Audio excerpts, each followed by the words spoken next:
Hello, கேஜிவி nursery Karuppaiya Ganesan பேசுகிறேன். இந்த மரக்கன்றை பாருங்க, இந்த இலையெல்லாம் பாருங்க, எப்படி டார்க்காக இருக்குது பாருங்க. நல்ல க்ரீனாக டார்க்காக இருக்குது பாருங்க. இது வந்து எவர் கிரீனுங்க. வருஷம் ஃபுல்லாக வந்து இலை இருக்கும்.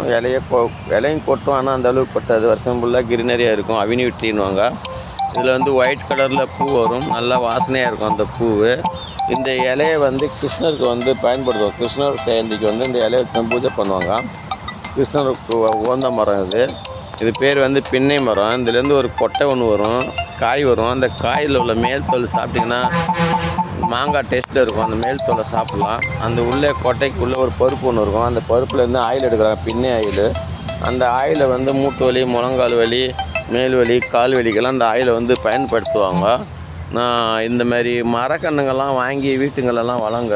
இதெல்லாம் வந்து நல்லா ஆக்சிஜன் நிறைய கொடுக்கக்கூடியது, பொல்யூஷனை கண்ட்ரோல் பண்ணக்கூடியது. இது சீட்ஸ் மூலயமா தான் இது வந்து டெவலப் பண்ண முடியும். கட்டிங்ஸோ லேயரிங்கோ இது வராது. இது மாதிரி மரக்கன்றெல்லாம் வாங்கி மக்கள்லாம் பயனடைய வேண்டும். லைக் பண்ணுங்கள், ஷேர் பண்ணுங்கள், சப்ஸ்கிரைப் பண்ணுங்கள். Thank you friends.